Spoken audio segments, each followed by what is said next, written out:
This week on Sparking Conversations, we have our first guest. We're going to post clips throughout the week of our friend Matt Carney. We've known Matt for a long time. James has known him since he was probably in diapers. I remember him as a local kid that we grew up with. He's a beginning crypto guy and had a lot of questions for us. And we talked about a lot of things, covered a lot of ground on just beginning questions like wallets and exchanges and Coinbase going public and even fighting. So check it out this week. Watch out for our clips and enjoy the ride. And if you folks want to be on the podcast, drop us a line. We'd love to talk to you. And especially if you have a project to shill, or if you're a Bitcoin scammer, we always like those too. So drop us a line. Let us know what's up. What are you doing this fine evening there, young fella? Babysitting. Nice. Matt, you remember Mark? Mark, you remember I do. Matt? Yeah, I do. You probably don't remember me at all, but it's been a long time. I think you were a little kid last time I saw you. Yeah, I'm an old gray guy now. Well, welcome to the club. No problem. Thank you for having me. So I think we're going to start out with just asking some basic questions. And Jim says you've thought of a few things you want to ask. So yeah, I got 5 questions of my own and discuss that Coinbase getting on the market and all that stuff. No. Well, to me, doesn't it just legitimize crypto being here for good now? Yeah, I think so. The more, that's why everybody's talking about Elon too. Like the more people are talking about this, like the more, like you can say Bitcoin to just about anybody now, unless they're like super old. And even the old people are going to say, "Oh yeah, internet money. Yeah, I got it. Sure."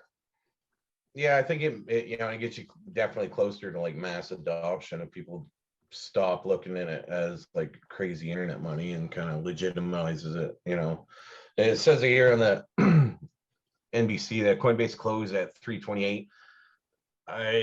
They were initially going to offer it at 250 a share, and then apparently they changed their mind on it. It closed $100 less than what it was when it opened. So it was 328 when it opened? Nope, 328 at closing. It opened up at 381 and quickly shot up to 429, and then went all the way back down to 328, which kind of reminds me of like Facebook. I don't know if you remember when Facebook first got open. Mm-hmm. It was a roller coaster, shot straight up and then straight back down, and I think this is going to be very similar. This is going to be all over the place for the in the short term. Long term, I think even that's a pretty good investment. Oh, I was just saying, like I read something. I think it was like CNET or something. I was reading. They said it valued them that at like $85.8 billion when they closed. Yeah. Yeah. So I mean, like that's too big of a money thing for it to go away.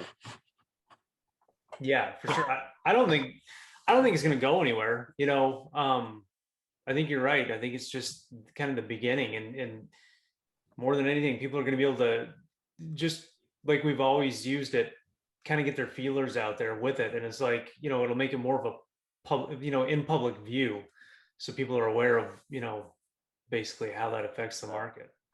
Like they're on NASDAQ, right? Yeah, on the NASDAQ. There's already other publicly traded one, like Voyager that I always talk about. That's traded publicly. Yeah, I got what it is. They say there's like 5,000 coins, altcoins they call it or whatever, that are available, and Coinbase only does 50, 55, something like that. Yeah, somewhere around there. Yeah. That's the one thing that drives me nuts about Coinbase is it's all the basics, but sometimes there's no rhyme or reason to what's on it. Yeah.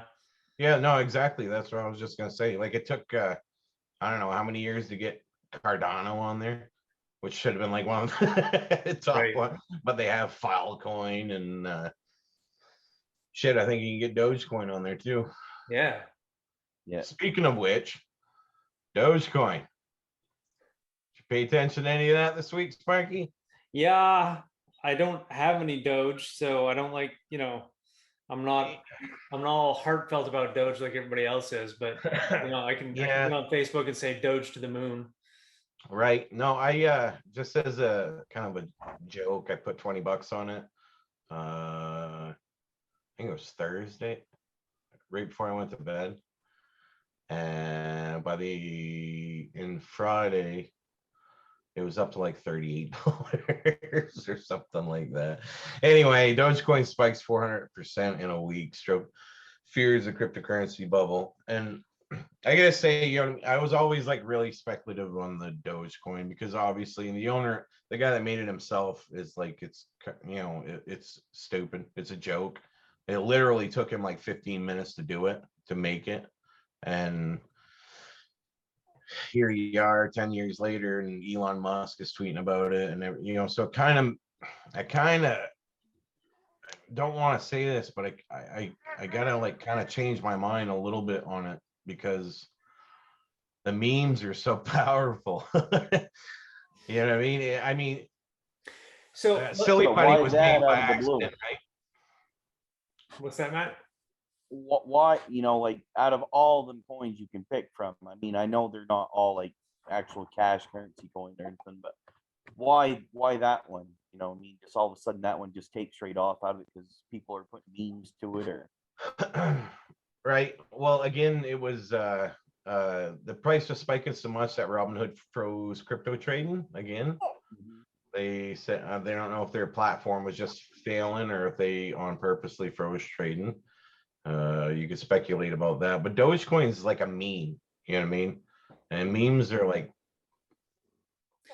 I think on some level, and correct me if you think I'm wrong, Jim, but I think it kind of expresses the absurdity of kind of where we're at right now. Like people have figured out that they can manipulate different markets, just like they did with GameStop, and I feel like kind of regular everyday people are kind of giving a middle finger to all the banks and whoever else they think has run the world. It's like, oh, look what you've been able to do this for years, look what we can do, and Yeah. and doing it through memes, because I feel like our generation is just like, throw up a meme and a middle finger and move on. Well, like back in the day, you had like a family crest or even the flag actually kind of meant something. You know what I mean? Start flying around the American flag and everybody got all puffy chest and yeah, I got your back. You know what I mean? And them days seemed kind of fleeting, but again, like I said, the Dogecoin, the meme thing is really powerful. You see stuff on Twitter and Facebook and TikTok. I mean, TikTok is like 10-second videos, and you got people, the Dogecoin thing, and it creates a community, and they take it and run with it. And yeah, it kind of represents stick it to the man now. That's what I think Dogecoin means. And like I was gonna say earlier, Silly Putty was made by accident. You know what I mean? Right. What you can't deny the fact that. So that's another question that I have. They've done some development on Doge since, like, originally, right? So now it actually like maybe has a use. I mean, it's very similar. I think it's a fork from Bitcoin. Right. I believe so, and it was altered in that way, and it's very inflationary. I mean, I think there's a million. I don't know if it's a year or something. I never really took it too seriously to really do a whole lot of research on it. You know what I mean? I know it's very inflationary, and it's just it was a joke. The way I look at it is like you have like these maximalists, like Bitcoin's like Bitcoin or nothing, and you had the same thing with the XRP, and you got some people that kind of see. So, but you mentioned Dogecoin, everybody's like, ah, yeah, Dogecoin. You know what I mean? Nobody argues about it or whatever. It's like, yeah, Doge, Right. But I just, I just can't be ignored, I guess. You know what I mean? So if you see this happening with this coin here, there's always a trend, right? So who's coming up in line behind him, acting kind of the same way as a meme or whatever, and then you always get one or two that actually stick it out in the end, and the other ones just fade away. But do you see any others coming up behind them, sort of like that? I don't. No, not really. I don't really see. Well, what about Tron, Jimmy? Oh, good Tron's at Lord. like 16 cents, man. I know, like this whole week. I mean, But Doge, so- I could have looked through the list of coins that were popping off. You had Tron, you had Dogecoin, I you know. had Ethereum Classic, you had Bitcoin SV, Satoshi Vision. Like none of them to me are They're what not the doing hell? anything. Well, they don't. Yeah, I mean they're Yeah, about Tron. as risky of a crypto project that you can get. If I could, if somebody said, "Hey, here's Coinbase," and look at all the list of coins on there, and they're like, "Okay, pick the 4 riskiest projects," and I'd be like, "Oh, probably this one, that one." You know what I mean? The ones that I just named to you, you know, and that just shows that I think we're deep into the altcoin cycle now, because my screen's still sharing. I mean, I can't see anything. I can see you. That's it. Oh, really? We're Bitcoin's at like less than 50% market cap right now, I think. Because the alts are pumping, right? The alts are pumping so hard. Yeah. Yeah.